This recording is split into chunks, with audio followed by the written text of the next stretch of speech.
a vida e a paixão de Cristo.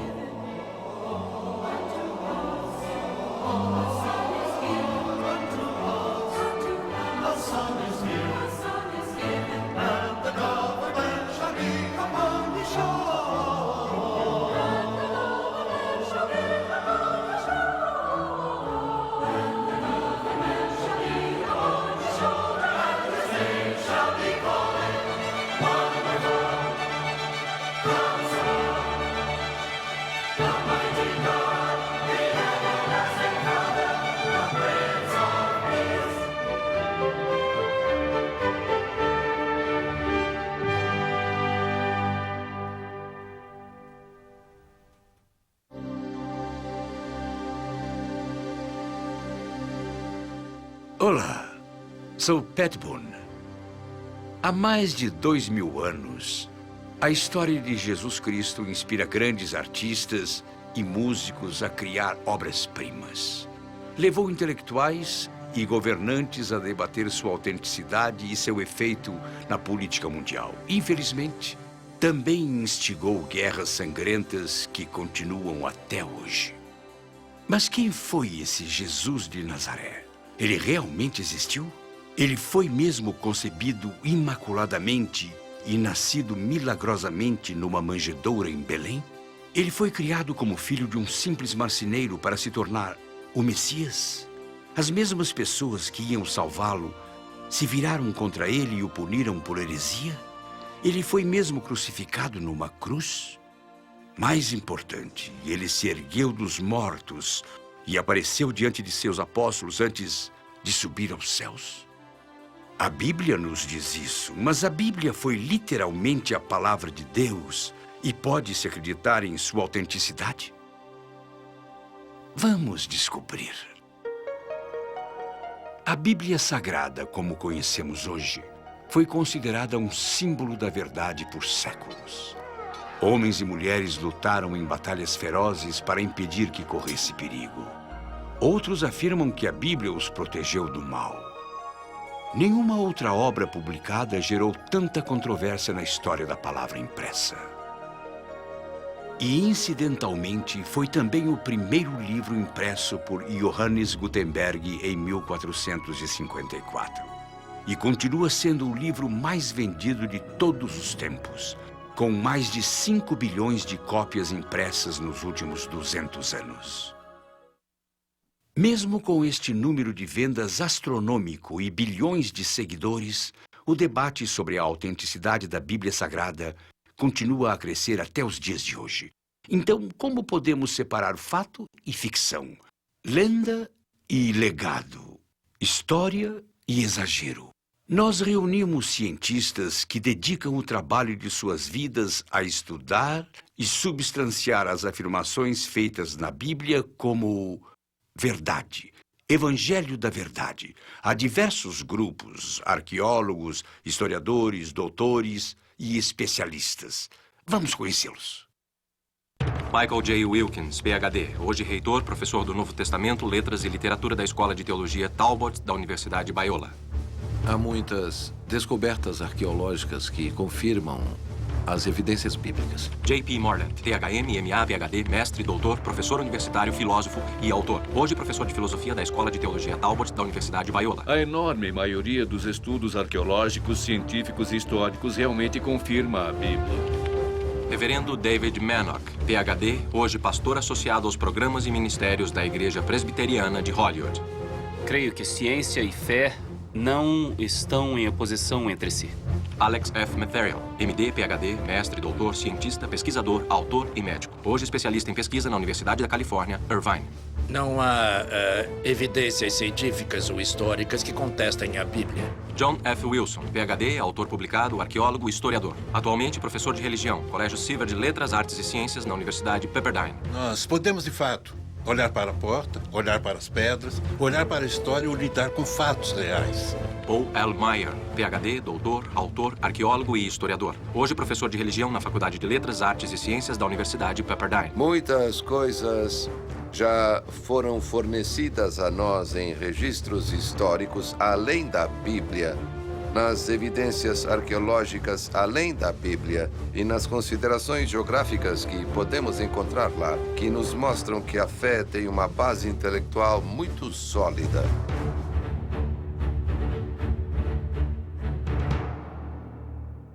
Mas como teremos certeza de que os autores da Bíblia a escreveram direito? Quando lemos os autores do Evangelho, por exemplo, o Evangelho segundo Lucas, a intenção desde o começo é afirmar, ele nos dá a conta exata dos acontecimentos em relação à vida de Jesus. Sabemos que esse era o propósito dele. A partir daí, descobrimos quando vemos incidentes como a Virgem dando à luz Jesus, que esse evento extremamente importante é simplesmente narrado como fato consumado, sem embelezamento. A história de Jesus Cristo começa com seu nascimento miraculoso e humilde numa manjedoura em Belém. Quando o imperador romano César Augusto ordenou um recenseamento, José e Maria, a Virgem Mãe de Jesus, se dirigiram a Belém. O imperador na época era Augusto e, na verdade, ele é o primeiro a ser mencionado por Lucas ao falar da natividade. Esse censo foi muito famoso. Foi o censo de 8 a.C., que iniciou a cadeia de eventos que levou a Sagrada Família até Belém. O recenseamento exigia que todos os cidadãos se dirigissem a seu local de nascimento. Belém era o lar de José, então ele e Maria começaram a viagem. Naquela época, a viagem de Nazaré a Belém podia levar até uma semana se feita a pé ou em mulas, e se tornou mais perigosa por causa da gravidez adiantada de Maria. Quando eles chegaram a Belém, estava na hora de Maria dar à luz ao bebê. José procurou por um quarto numa estalagem, mas não achou.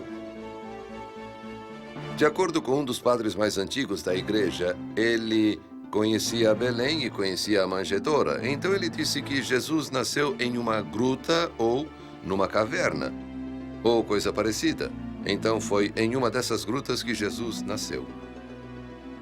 Foi por não ter nenhum quarto, má sorte, ou poderia ter sido predeterminado?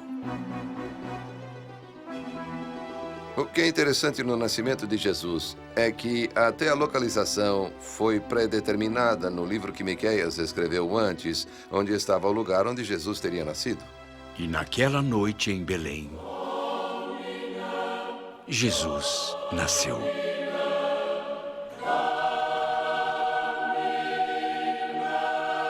Jesus nasceu como todos os outros bebês. Era um bebê com uma mãe humana, mas cujo pai era o próprio Deus. De acordo com o Evangelho de Lucas, quando os pastores anunciaram as boas novas sobre o nascimento do Messias em Belém, os céus se abriram e um coral divino dizia: glória a Deus nas alturas e paz na terra entre os homens. Mesmo que o parto miraculoso da Virgem tenha acontecido em Belém, outro capítulo dessa história milagrosa se passava no Oriente. 3 magos, ou sábios, já tinham visto o sinal no céu noturno, uma estrela brilhante. Eles a tomaram como sinal de que um grande rei nasceria na Judéia. Os 3 reis magos seguiram a estrela até Jerusalém, onde esperavam achar um novo bebê. Os 3 reis magos eram bem conhecidos como uma fraternidade, uma casta de homens muito sábios. Eles eram especialistas em medicina, em leis, eram historiadores religiosos, eram astrônomos, astrólogos, eram universidades ambulantes. Eram muito conhecidos na Babilônia e na Pérsia. O livro de Mateus diz que os 3 reis magos, ou 3 homens sábios, trouxeram presentes para o bebê Jesus. Os 3 presentes são mencionados: ouro, incenso e mirra. O ouro é um símbolo real e também era muito útil nas viagens como um traveler check prático quando fogem para o Egito. Incenso indicava a função sacerdotal de Jesus no futuro. E mirra tinha um interessante uso medicinal e era usado também para embalsamar corpos depois de mortos. Então, essencialmente, temos presentes muito proféticos, que foram dados a Jesus bem em seu nascimento. Mas que fenômeno poderia ser tão grandioso para fazer esses sábios viajarem de tão longe? A visita dos 3 reis magos foi feita por causa da estrela de Belém, esse fenômeno fascinante que ilumina o local da natividade. Que estrela era essa que brilhava tanto? E será que era uma estrela? Fomos ao Observatório Griffith em Los Angeles para descobrir. Muitos astrônomos afirmam que temos de observar o que os planetas estavam fazendo onde a estrela apareceu. Porque os magos ou astrólogos acreditavam que a estrela os guiaria até Jerusalém e depois até Belém. Mas eu não acho que seja o caso. A estrela marca a realização das profecias. Quando os magos viram a estrela, ou o que quer que fosse, acreditaram que a profecia se realizara. Então, tiveram que interpretar esse sinal. Mas a estrela não os levou a lugar nenhum, não os guiou. Eles viram a estrela e sabiam que era hora de agir. E a questão é, o que havia no céu que foi tão extraordinário que deixou os 3 reis magos entusiasmados para levá-los para lá? Os cientistas pesquisaram muito sobre o que causou a aparição daquela linda estrela brilhante.